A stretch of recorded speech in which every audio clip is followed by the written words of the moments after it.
বৃন্দ, সালামু আলাইকুম। আমরা আজকে শিখব গাড়ি নিয়ে আমরা বের হওয়ার আগে, মানে গাড়ি চালানোর আগে প্রি ইন্সপেকশন কীভাবে করতে হয়। তো প্রথমে আমরা গাড়ির রেডিয়েটরে কুলেন্ট আছে কি না, অনেকে আমরা গাড়িতে পানি ইউজ করি, তো কুলেন্ট বা পানি সঠিক পরিমাণে আছে কি না এটা দেখব।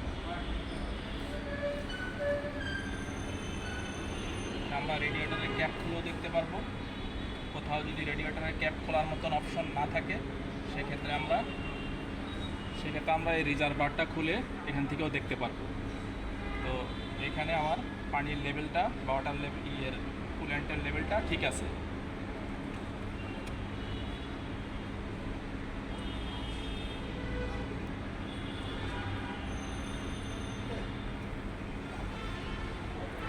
তারপর আমরা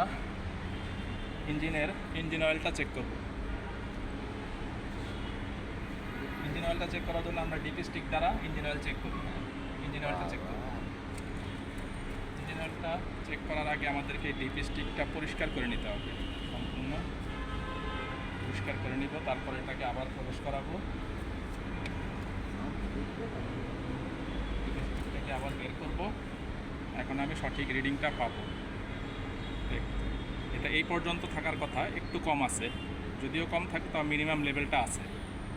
প্রয়োজনে আমরা পরে এটাকে দিয়ে নেব। সবসময় আমরা ম্যাক্সিমাম রাখার চেষ্টা করব।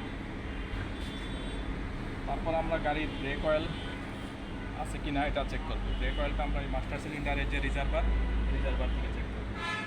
এখানে আমরা দেখতে পাচ্ছি যে কালো অংশটুকু এটা অয়েল দ্বারা পূর্ণ আছে, ব্রেক অয়েল দ্বারা পূর্ণ আছে।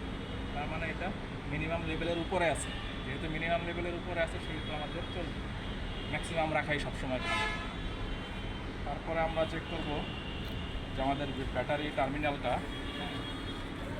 টার্মিনালগুলো সঠিকভাবে সংযুক্ত আছে কিনা, কোনো প্রকার লুজ কানেকশন বা মরিচা আছে কিনা, যেহেতু নাই।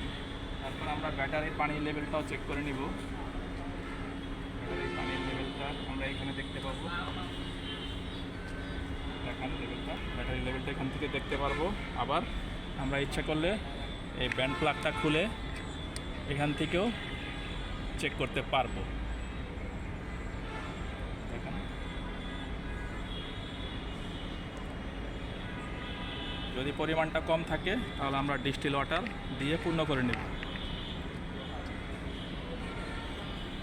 তারপর এটা একটা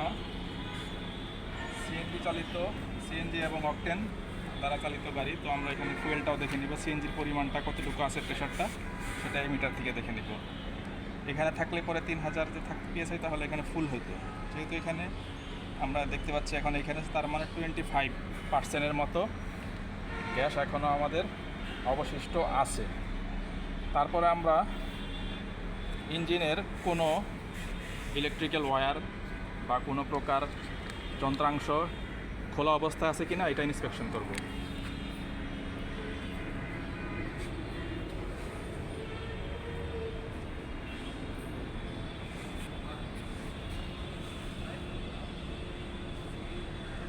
তারপর আমরা চাকার অবস্থাগুলো পর্যবেক্ষণ করব।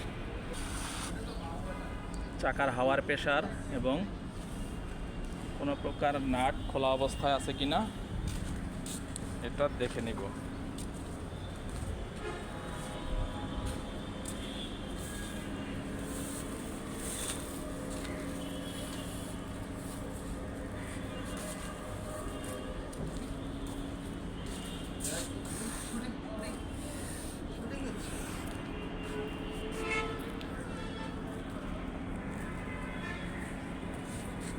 আমরা ইন্সপেকশন করে যা দেখলাম তাতে আমাদের সমস্ত কিছু ঠিকঠাক আছে, তো আমরা এটা